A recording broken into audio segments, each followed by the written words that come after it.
दोस्तों नमस्कार। आप सभी का स्वागत है आपके अपने YouTube चैनल नरेंद्र यादव श्रियाणी में। आज इस नए प्लेटफॉर्म के ऊपर हम एक नई शुरुआत करने जा रहे हैं। दोस्तों, सामाजिक अध्ययन SST एक ऐसा सब्जेक्ट है जिसका नाम हमारे जहन में आते ही एक अलग टाइप की ही इमेज हमारे मन के अंदर बन जाती है।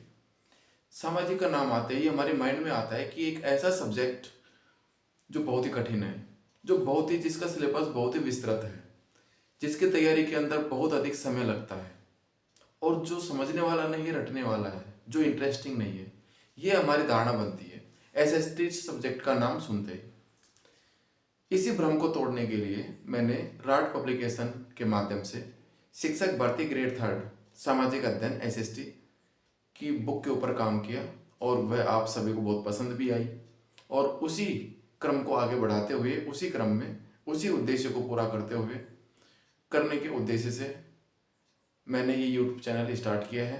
और इस YouTube चैनल का मुख्य उद्देश्य यही है कि जिस प्रकार बुक के माध्यम से मैंने आपकी समस्याओं को कम करने की कोशिश की, आपके लिए SST का मैटर आसान भाषा में उपलब्ध करवाने की एक कोशिश की, वो कोशिश यहाँ पर भी जारी रहेगी।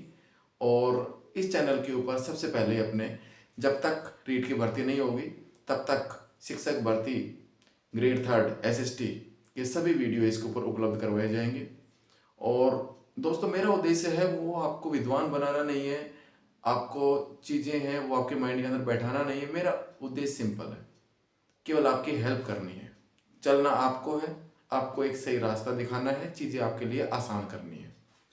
आप में से बहुत सारे साथियों के कॉल आते हैं, उनका एक सवाल होता है कि सर हमने काफ़ी टाइम ख़राब कर दिया और अगर हम आज से तैयारी स्टार्ट करना चाहें तो क्या हम तैयारी पूरी कर सकते हैं। उनके लिए मैं एक ही शब्द कहना चाहूँगा, जब उठे तब सवेरा। जब भी हम अपने आलस्य को छोड़कर अपनी मंजिल की ओर देखते हैं और अगर हम जुनून के साथ में किसी भी कार्य को किसी भी समय स्टार्ट करते हैं तो उसके लिए कोई भी मिनिमम टाइम निर्धारित नहीं है। हम कितने भी कम से कम टाइम के अंदर वह सफलता प्राप्त कर सकते हैं, हम अपनी मंजिल तक पहुंच सकते हैं। सबसे बड़ी चीज़ जुनून होती है। इससे पहले मैं आपको एक थोड़ा सा इंसिडेंट बताऊंगा। बहुत सारे साथियों के पास मैं कॉल करता हूँ, मैं उनसे एक सवाल पूछता हूँ कि आपकी तैयारी कैसी चल रही है। उनका जवाब आता है कि सर तैयारी बढ़िया चल रही है, हमने ऑनलाइन कोर्स ले रखा है या हमने ऑफलाइन हम कोचिंग कर रहे हैं, हमने टेस्ट सीरीज ले रखी है और सर हमारी तैयारी बढ़िया चल रही है। इस सवाल का थोड़ा सा विश्लेषण करूं।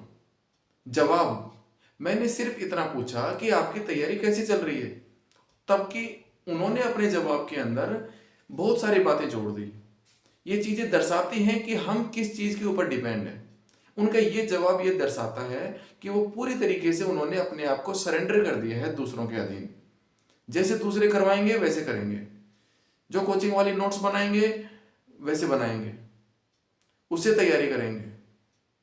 दोस्तों, कब तक दूसरों की उंगली पकड़ के चलोगे।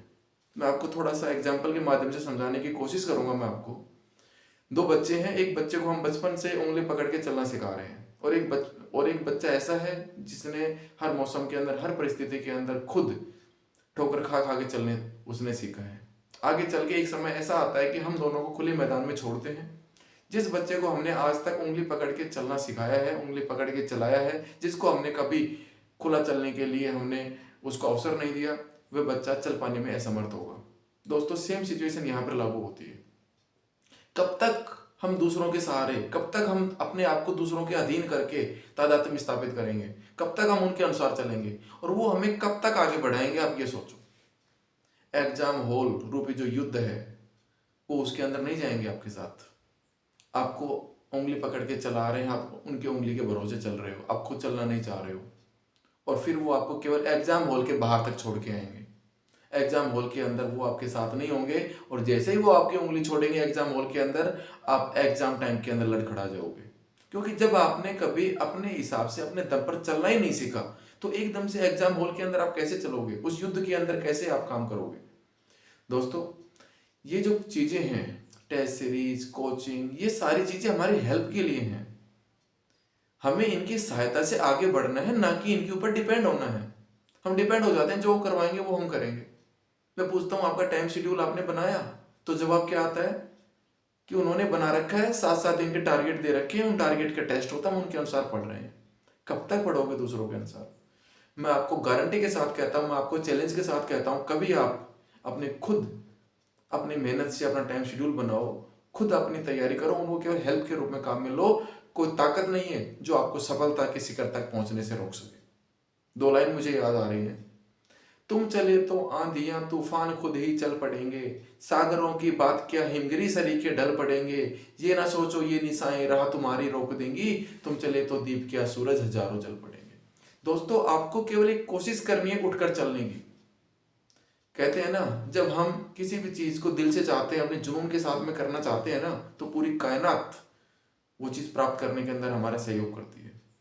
इसलिए दोस्तों, अपने आप अपने जुनून के साथ में कुछ करना सीखो, क्योंकि जब तक आपके अंदर का जुनून सामने नहीं आएगा ना, तब तक आप कुछ भी नहीं कर पाओगे।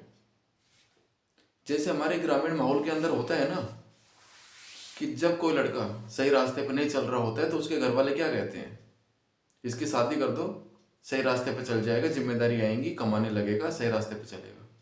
उनके कहने का उद्देश्य क्या होता है? उनके कहने का उद्देश्य भी यही है। जब हमें ऐसा लगता है कि हमारे ऊपर जिम्मेदारी आन पड़ी है, कोई हमारा सहयोग करने वाला नहीं है, तो हमारे अंदर की प्रतिभा है वो निखर के सामने आती है।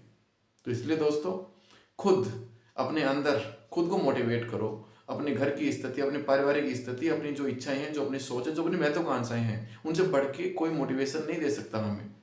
तो अपने खुद के जुनून के साथ में अपनी तैयारी स्टार्ट करो। और मैंने पहले भी कहा, जब उठे तब सवेरा।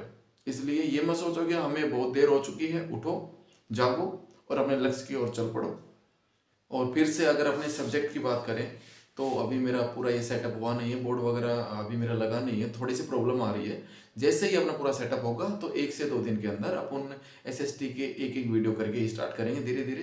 5-7 दिन के अंदर मैं भी अभ्यस्त हो जाऊंगा कैमरे से और सारी चीज़ें अच्छे से अपने स्टार्ट कर पाएंगे। और लास्ट में यही कहना चाहूँगा कि हौसला मत हारो बिल्कुल भी, क्योंकि मंजिल चाहे कितनी भी ऊंची क्यों ना हो, रास्ते हमेशा पैरों के नीचे ही होते हैं। जय हिंद, जय भारत, शुभ रात्रि।